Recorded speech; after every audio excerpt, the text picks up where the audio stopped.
नमस्कार विद्यार्थियों। पिछली क्लास में हमने पढ़ा था असामान्य आणविक द्रव्यमान किसे कहते हैं, उसके लिए कौन कौन सी कंडीशन होती है। आज की क्लास में हम बात करेंगे, वो है हमारा टॉपिक है वान हाफ गुणांक। वान हाफ गुणांक जिसको स्मॉल आई के द्वारा प्रदर्शित करता है, किसे कहते हैं। तो अणु संख्या गुणधर्मों के प्रेक्षित मान व अणु संख्या गुणधर्मों के सैद्धांतिक मान, इन दोनों का जो अनुपात प्राप्त होता है उस अनुपात को कहते हैं वान हाफ गुणांक। दूसरे शब्दों में हम इसको परिभाषित कर सकते हैं कि किसी विलेय को विलायक में घोलेंगे तो संगुणन या वियोजन के पश्चात विलेय के मोलों की संख्या या वियोजन एवं संगुणन से पूर्व विलेय के मोलों की संख्या, इनका जो अनुपात होता है उस अनुपात को कहते हैं वान हाफ गुणांक। तो अगर हम इसको परिभाषित करें तो हम ये कह सकते हैं कि अणु संख्या गुणधर्मों के अणु संख्या गुणधर्मों के प्रेक्षित मान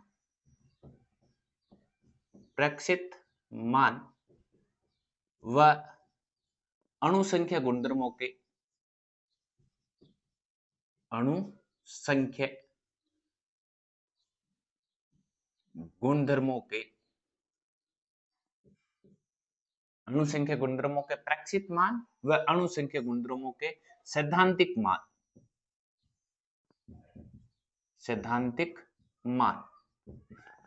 के अनुपात को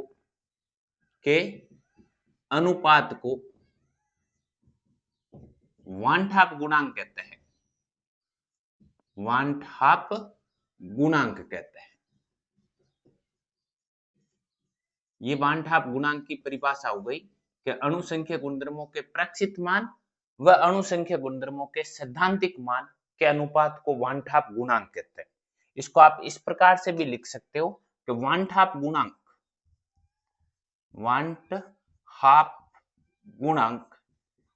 जिसको आप स्मॉल आई के द्वारा प्रदर्शित करते हो। वान हाफ गुणांक आई बराबर अणु संख्या गुणधर्मों का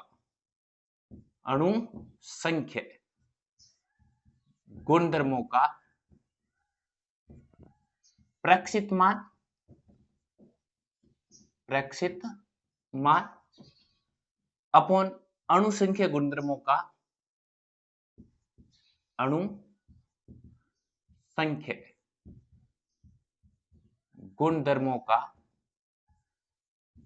सैद्धांतिक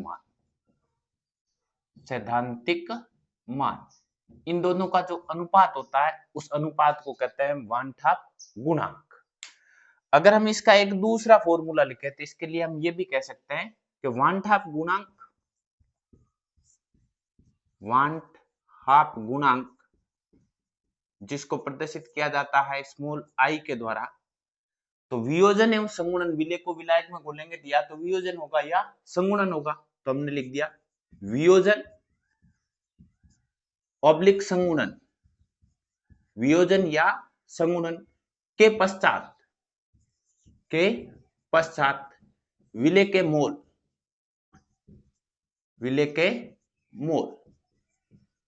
अपॉन वियोजन या संगुणन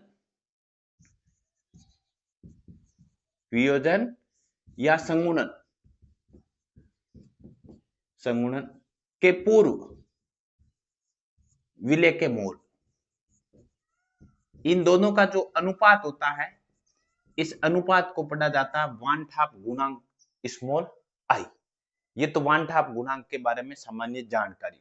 वापस देखना, देखे किसे कहते हैं कि अणु संख्या गुणधर्मों के प्रेक्षित मान व अणु संख्या गुणधर्मों के सैद्धांतिक मान, इन दोनों का जो अनुपात प्राप्त होता है इस अनुपात को कहते हैं वान हाफ गुणांक। या फिर हम ये कह सकते हैं वान हाफ गुणांक वियोजन एवं संगुणन के पश्चात विलेय के मोलों की संख्या और वियोजन या संगुणन से पूर्व विलेय के मोलों की संख्या, इन दोनों का जो अनुपात है उस अनुपात को कहते हैं वान हाफ गुणांक। अब इसके लिए तीन कंडीशन है, तीन अलग अलग कंडीशन है। पहली कंडीशन लेते हैं नंबर 1 पर। अगर किसी विलायक में विलेय को घोला जाता है, यदि किसी विलायक में किसी विलेय को घोला जाता है, न तो उसका संगुणन होता है न वियोजन होता है, मीन्स उसके मोलों की संख्या संगुणन से पूर्व और संगुणन के पश्चात एक समान रहती है, तो उसके लिए वान हाफ गुणांक का मान प्राप्त होगा 1। मीन्स हम ये कह सकते हैं विलेय का वियोजन एवं संगुणन नहीं होता है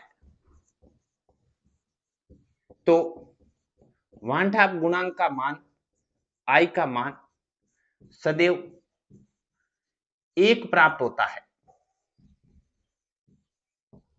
अगर विलय को विलायक में घोलेंगे, संगुणन एवं वियोजन नहीं होगा, मोलों की संख्या समान रहेगी, तो वान ठाप गुणांक का मान कितना प्राप्त होगा? 1 प्राप्त होगा। अगर हम इसका एग्जाम्पल लें तो आप ये कह सकते हो ग्लूकोज को जल के अंदर घोलते हैं तो उसके लिए आई का मान 1 प्राप्त होगा। इसी प्रकार आप कह सकते हो यूरिया को जल के अंदर घोलते हो तो उसके लिए भी वान ठाप गुणांक का मान कितना प्राप्त होगा? 1 प्राप्त होगा। दूसरी बात करें सेकंड नंबर कंडीशन, कैसे कि उसमें क्या है? पहली कंडीशन में तो विलय का वियोजन एवं संगुणन नहीं होता है। दूसरी कंडीशन में हमने कह दिया विलय का वियोजन होता है, विलय का वियोजन होता है, वियोजन होता है। तो वान ठाप गुणांक का मान आई का मान 1 से अधिक प्राप्त होगा, 1 से अधिक प्राप्त होगा।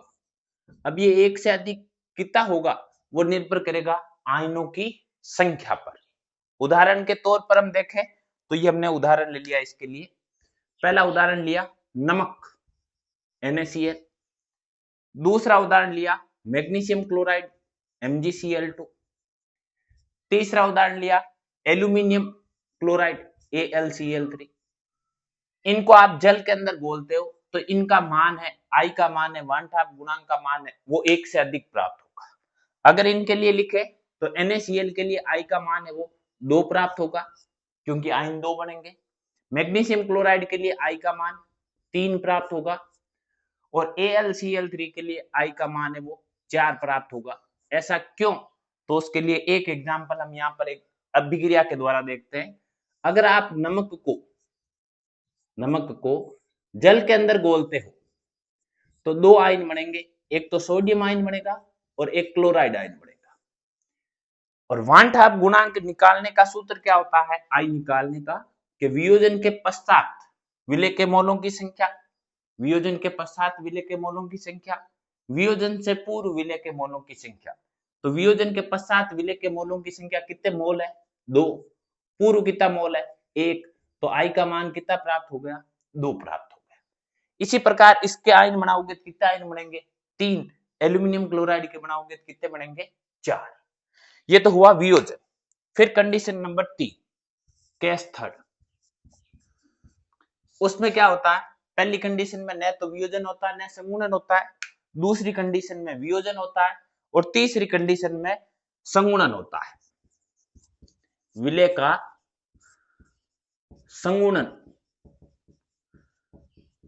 संगुणन होता है तो वान ठाप गुणांक का मान आई का मान 1 से कम प्राप्त होता है, 1 से कम होगा। आई का मान है वो 1 से निम्न प्राप्त होगा। कैसे 1 से निम्न प्राप्त होता है? इसका अगर हम उदाहरण लें तो इसका उदाहरण आप ये ले सकते हो कि अगर एसिटिक एसिड को बेंजीन के अंदर घोलते हो तो वान ठाप गुणांक का मान 1 से कम प्राप्त होगा। बेंजोइक अम्ल को बेंजीन में घोलते हो तो उसका भी वान ठाप गुणांक का मान है वो 1 से क्या प्राप्त होगा? कम प्राप्त होगा। कैसे? तो इसके लिए देखना, ये लिया आपने एसिटिक एसिड के 2 मोल, इसको आपने बेंजीन के अंदर घोला। किसके अंदर घोला? बेंजीन के अंदर। जब घोलोगे तो ये आपस में संगुणित होकर के द्विघटक का निर्माण कर लेंगे, डाइमर बना लेंगे। अब इसके लिए हमें निकालना वान ठाप गुणांक आई। तो आई बराबर होता है वियोजन के पश्चात मोल, यहां पर इसका मोल कितना प्राप्त हुआ? 1। वियोजन से पूर्व इसके कितने मोल है? 2। 1 में 2 का भाग दोगे तो आई का मान है वो कितना प्राप्त होगा? 0.5, जो 1 से क्या है? कम है। यह कहलाता है वान ठाप गुणांक। एक बार देखे दोबारा। सबसे पहला प्रश्न बनता है वान ठाप गुणांक किसे कहते हैं? तो वान ठाप गुणांक किसे कहते हैं? अणु संख्या गुणधर्मों के प्रक्षिप्त मान व अणु संख्या गुणधर्मों के सैद्धांतिक मान के अनुपात को कहते हैं वान ठाप गुणांक। निकालने का सूत्र होता है वान ठाप गुणांक बराबर अणु संख्या गुणधर्मों का प्रक्षिप्त मान अपॉन अणु संख्या गुणधर्मों का सैद्धांतिक मान। दूसरे सूत्र की बात करें तो हम ये कह सकते हैं वियोजन या संगुणन के पश्चात विलय के मोलों की संख्या और वियोजन या संगुणन से पूर्व विलय के मोलों की संख्या, इन दोनों का अनुपात है वो भी क्या कहलाता है? वान ठाप गुणांक कहलाता है। अब इससे आगे की बात करें तो तीन कंडीशन होती है। विलय को विलायक में घोलने पर न तो वियोजन होता है न ही संगुणन होता है, तो आई का मान प्राप्त होगा 1। जैसे ये रहे यौगिक, इनको जल के अंदर घोलोगे तो आई का मान 1 प्राप्त होगा। और ऐसा क्यों प्राप्त होता है? क्योंकि विलय से पूर्व और विलय के पश्चात इसके मोलों की संख्या वो समान प्रकार की रहेगी। जैसे आपने लिया ग्लूकोज C6H12O6, इसको आपने जल के अंदर घोला, जल में विलय तो होगा बट इसका अणु सूत्र है वो इसी प्रकार का रहता है। तो आई का मान यहाँ पर विलय से पूर्व और विलय के पश्चात मान रखोगे तो आई बराबर क्या हुआ? 1/1 बराबर कितना हो गया? 1। और अगर वियोजन होता है तो आई का मान सदैव 1 से अधिक प्राप्त होगा, क्योंकि आयनों की संख्या बढ़ती है। जैसे NaCl में आयन कितने बने? 2। मैग्नीशियम क्लोराइड में कितने बन जाएंगे? 3। एल्यूमिनियम क्लोराइड में कितने बन जाएंगे? 4। अगर संगुणन होता है, संगुणन का मतलब मिलेंगे, और जब मिलेंगे तो संगुणन के पश्चात मोलों की संख्या संगुणित होने के कारण कम होगी, और कम होने के कारण आई का मान भी है वो 1 से क्या प्राप्त होगा? कम प्राप्त होगा। न संगुणन न वियोजन तो आई का मान 1, वियोजन में आई का मान 1 से अधिक और संगुणन में आई का मान 1 से कम। अब हम इसके बाद में देखते हैं आगे। ये तो हुआ वान ठाप गुणांक, अणु संख्या गुणधर्मों का प्रक्षिप्त मान और सैद्धांतिक मान का अनुपात। तीन कंडीशन है, अगर वियोजन होगा तो आई का मान 1 से अधिक प्राप्त होगा, संगुणन होगा तो आई का मान 1 से कम प्राप्त होगा, न संगुणन होता है न वियोजन होता तो आई का मान सदैव 1 प्राप्त होगा। महत्वपूर्ण है, इससे संबंधित एग्जाम में प्रश्न पूछा जाता है, पूछा गया है। अब हम बात करते हैं कि वान ठाप गुणांक को सम्मिलित करने के पश्चात अणु संख्या गुणधर्म किस प्रकार के होते हैं। तो हमने ये कह दिया कि वान ठाप को सम्मिलित करने के पश्चात अणु संख्या गुणधर्म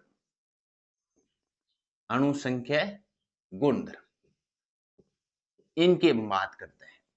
अणु संख्या गुणधर्म हमने पढ़ा कि तनु विलीनों का वह गुणधर्म जो विलय के मोलों की संख्या, विलय की मोल भिन्न या विलीन की मोललता पर निर्भर करता, वो कहलाता अणु संख्या गुणधर्म। तो उस अणु संख्या गुणधर्म को करेंगे, उसके साथ सम्मिलित किसको करेंगे? वान ठाप गुणांक को सम्मिलित करेंगे। अणु संख्या गुणधर्म कितने प्रकार के होते हैं? 4। तो पहली बात करें नंबर 1, पहला अणु संख्या गुणधर्म है वाष्प दाब का अपेक्षित अवनमन। वाष्प दाब का अपेक्षित अवनमन, वाष्प दाब के अवनमन और शुद्ध विलायक के वाष्प दाब के अनुपात को कहते हैं वाष्प दाब का अपेक्षित अवनमन। इसके लिए अणु संख्या वान ठाप गुणांक को सम्मिलित करने के बाद लिखेंगे तो P node minus PS upon P node, इसका मान है वान ठाप गुणांक और विलय की मोल भिन्न के गुणनफल के तुल्य होता है। ये आई को सम्मिलित करने के पश्चात पहला अणु संख्या गुणधर्म हो गया वाष्प दाब का अपेक्षित अवनमन। दूसरा अणु संख्या गुणधर्म है नंबर 2 पर क्वथनांक उन्नयन। क्वथनांक उन्नयन, शुद्ध विलायक से विलयन बनने पर क्वथनांक के मान में हुई वृद्धि। पहला था वाष्प दाब का अपेक्षित अवनमन, दूसरा है क्वथनांक उन्नयन। क्वथनांक उन्नयन को हम प्रदर्शित करते हैं डेल्टा टीबी। डेल्टा टीबी बराबर होता है केबी इंटू विलयन की मोललता। आई को सम्मिलित करना, डेल्टा टीबी बराबर आई इंटू केबी इंटू विलयन की मोललता। आई का मतलब है वान ठाप गुणांक, केबी का मतलब है मोलल उन्नयन स्थिरांक और एम का मतलब है विलयन की मोललता। फिर तीसरे अणु संख्या गुणधर्म की बात करें नंबर 3 पर, वो है हिमांक अवनमन।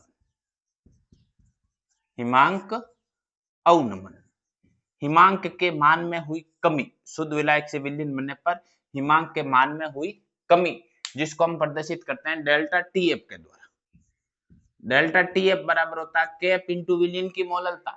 वांट हाफ गुणांक को सम्मिलित करोगे तो आई इंटू के एफ इंटू विलयन की मोललता।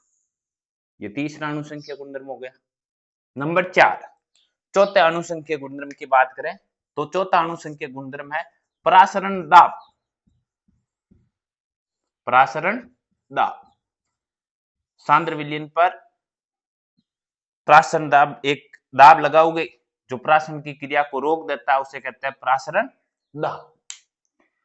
परासरण दाब को हम प्रदर्शित करते हैं पाई के द्वारा।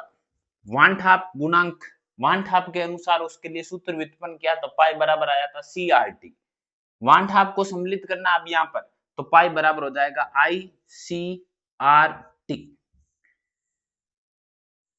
ये हो गए वांट हाफ गुणांक को सम्मिलित करने के पश्चात अणुसंख्या गुणधर्म। एक इस पर प्रश्न और बनता है, वो प्रश्न इस प्रकार का है, जैसे हम यहां पर उल्लेख कर दें उसका नोट पॉइंट करके, महत्वपूर्ण बात है, एग्जाम में पूछी जाती है। वांट हाफ गुणांक, वांट हाफ गुणांक जिसको हम प्रदर्शित करते हैं स्मॉल आई के द्वारा, एवं विलेय के मोलर द्रव्यमान, विलेय के मोलर द्रव्यमान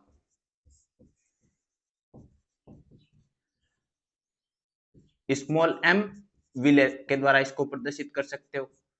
में संबंध, न्यूमेरिकल सवाल भी बनता है और संबंध भी पूछा जाता है। तो अणुसंख्या गुणधर्मों का प्रेक्षित मान अपॉन सैद्धांतिक मान होता है और अणुसंख्या गुणधर्म विलेय के मोलर द्रव्यमान के व्युत्क्रम होता है। तो आप ये कह सकते हो वांट हाफ गुणांक आई, वांट हाफ गुणांक स्मॉल आई बराबर विलेय के मोलर द्रव्यमान का, विलेय के मोलर द्रव्यमान का सैद्धांतिक मान, का सैद्धांतिक मान अपॉन विलेय के मोलर द्रव्यमान का, विलेय के मोलर द्रव्यमान का, मोलर द्रव्यमान का प्रेक्षित मान। अणुसंख्या गुणधर्मों में तो लोगे तो प्रेक्षित अपॉन सैद्धांतिक है, परंतु विलेय के मोलर द्रव्यमान और वांट हाफ गुणांक के मध्य संबंध लिखोगे तो विलेय के मोलर द्रव्यमान का सैद्धांतिक मान अपॉन विलेय के मोलर द्रव्यमान का प्रेक्षित मान, इन दोनों का अनुपात है वो क्या कहलाता है, वांट हाफ गुणांक कहलाता है। इस प्रकार का संबंध होता है इन दोनों के बीच में। और ऐसा क्यों होता है, क्योंकि आप कोई भी अणुसंख्या गुणधर्म दोगे, किसी भी प्रकार का अणुसंख्या गुणधर्म, तो विलेय का मोलर द्रव्यमान है वो अणुसंख्या गुणधर्म के व्युत्क्रम है, इसलिए इस प्रकार का प्राप्त होगा। ये वांट हाफ गुणांक से संबंधित कुछ न्यूमेरिकल सवाल करने के सूत्र है, इनका एक बार ले लो देखे स्क्रीनशॉट। कौन कौन से है, वांट हाफ गुणांक को सम्मिलित करने के पश्चात 4 अणुसंख्या गुणधर्म है, चारों ही अणुसंख्या गुणधर्मों का ये सूत्र प्राप्त हुआ। इस सूत्र से आप ये निष्कर्ष निकाल सकते हो कि जब भी आई का मान बढ़ेगा, वांट हाफ गुणांक का मान बढ़ेगा, अणुसंख्या गुणधर्म का मान भी बढ़ेगा। तो आप इस सूत्र के आधार पर ये कह सकते हो कि अणुसंख्या गुणधर्म, अणुसंख्या गुणधर्म समानुपाती होते हैं वांट हाफ गुणांक के। अणुसंख्या गुणधर्म है वो समानुपाती होते हैं किसके, वांट हाफ गुणांक के। कि जब भी वांट हाफ गुणांक का मान बढ़ेगा अणुसंख्या गुणधर्म के मान में क्या होगी, वृद्धि होगी। अब हम इससे आगे देखते हैं। अब हम बात करते हैं वांट हाफ गुणांक आई और वियोजन की मात्रा अल्फा के मध्य संबंध। वांट हाफ गुणांक को आई के द्वारा प्रदर्शित करता है और वियोजन की मात्रा को अल्फा के द्वारा प्रदर्शित करता है।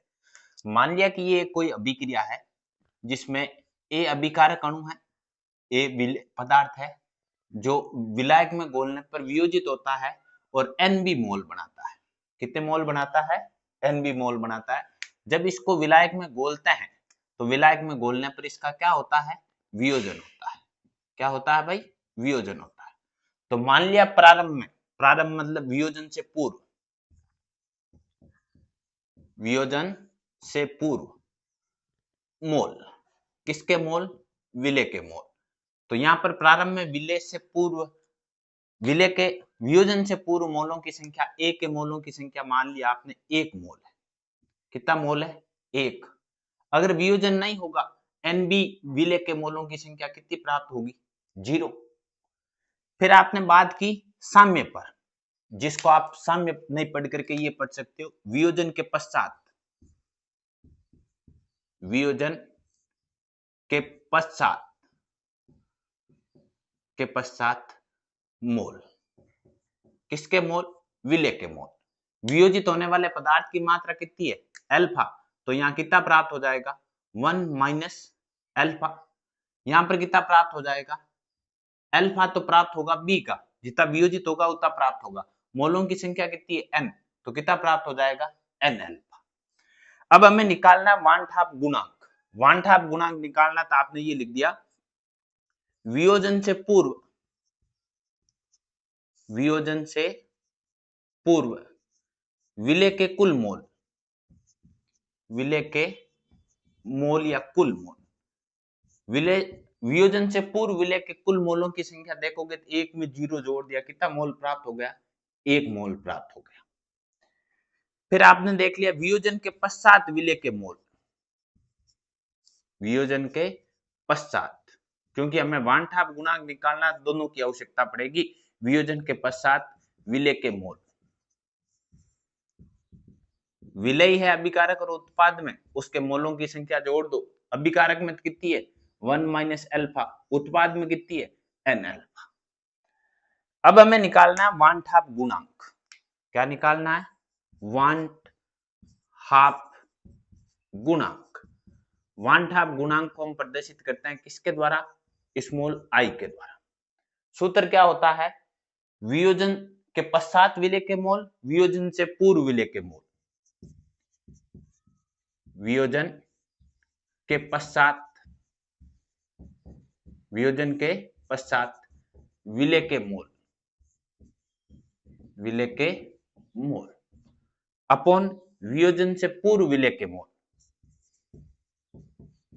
वियोजन के पूर्व, वियोजन से पहले विलय के मोल। अब हमें जो प्राप्त हुए वो मान इसके अंदर हम रख देंगे। रखेंगे तो क्या होगा कि वान हाफ गुणांक आई बराबर वियोजन के पश्चात, वियोजन के पश्चात विलय के कुल मोल कितना है? 1 minus alpha plus N alpha. वियोजन से पूर्व विलय के कुल मोल कितना है? 1। अगर आप 1 का किसी में भाग दोगे तो वान हाफ गुणांक आई बराबर क्या हो जाएगा?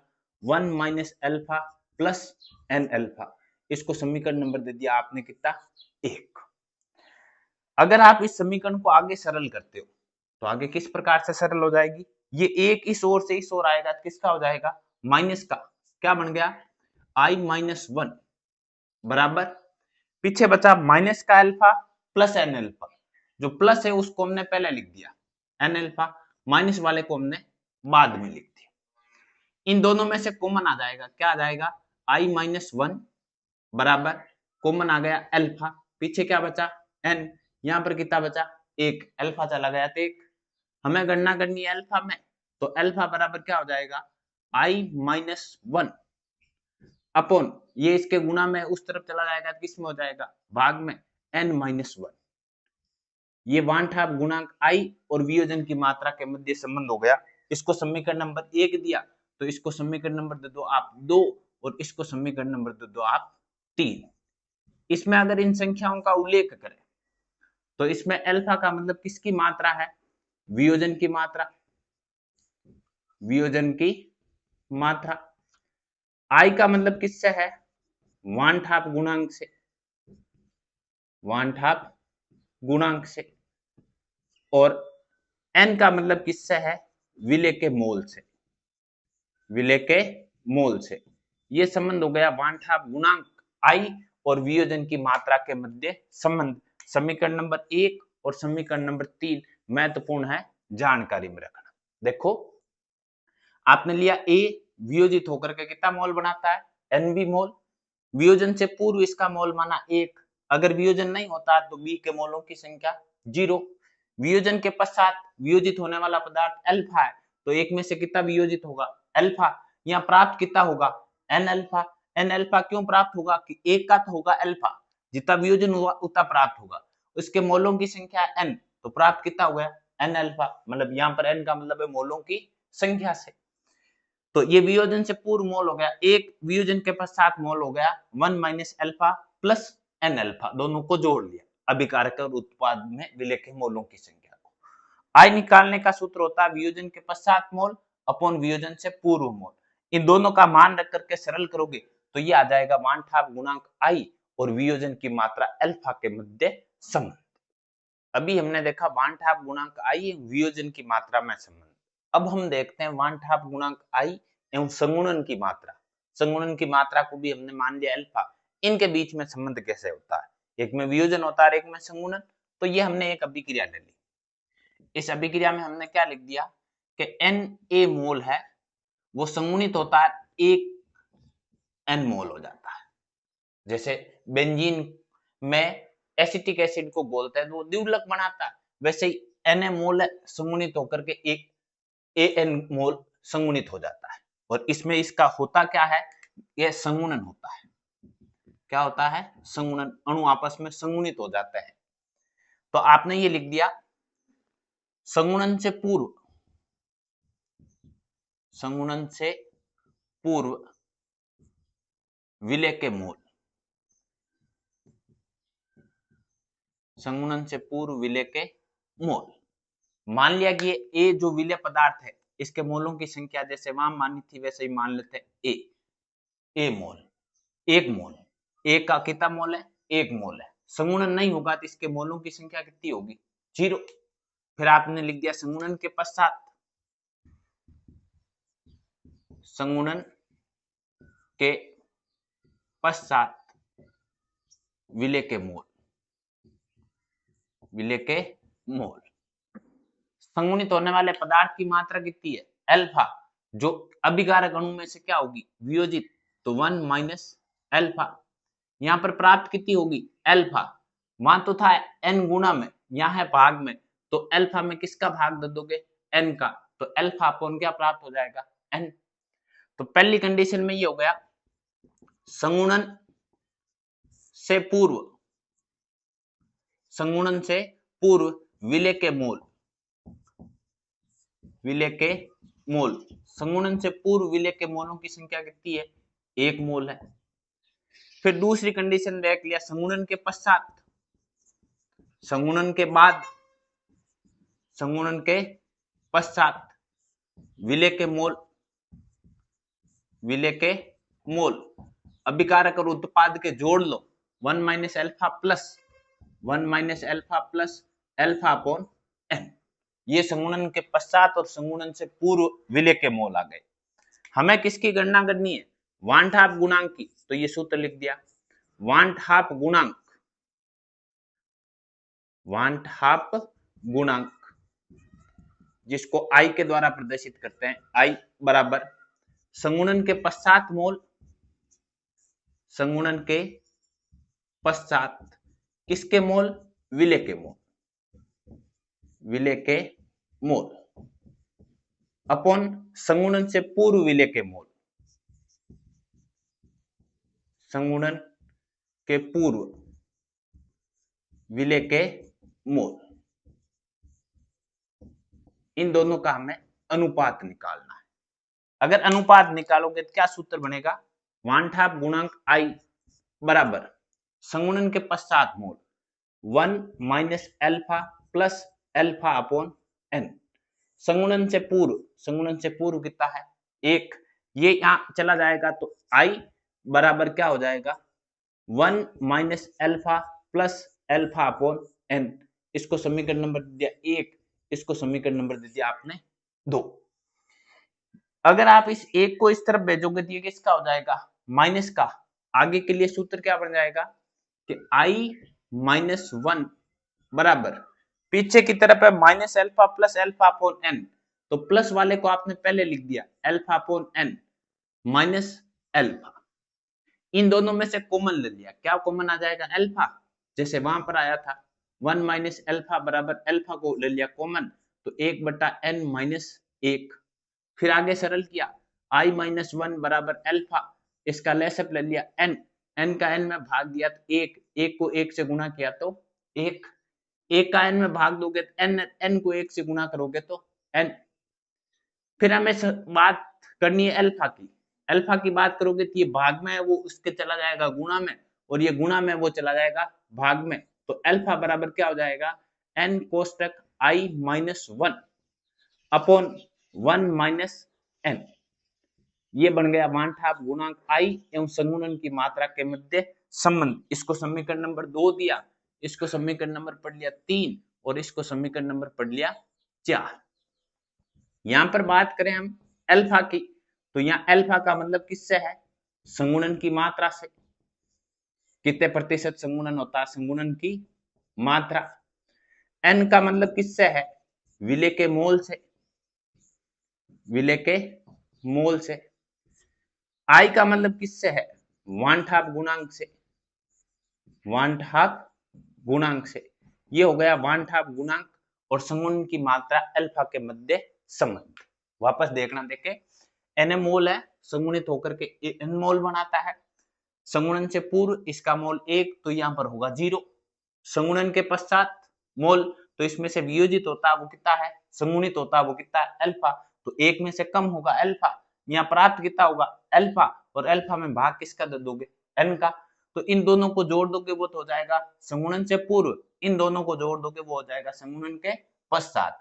और i बराबर होता है संगुणन के पश्चात विलेय के मोल अपॉन संगुणन से पूर्व विलेय के मोल। पश्चात मोल ये रहे, पूर्व मोल ये रहे, दोनों का अनुपात निकाला, ये i को प्रदर्शित करेगा और इसको सरल करोगे तो ये हो गया i और अल्फा के मध्य संबंध। ये हमने वांछाप गुणांक किसे कहते हैं उसके बारे में जाना। फिर वांछाप गुणांक और अणुसंख्यक गुणधर्मों के मध्य संबंध लिखा किस प्रकार का होता है। फिर वांछाप गुणांक और विलेय के मोलर द्रव्यमान के मध्य संबंध पढ़ा।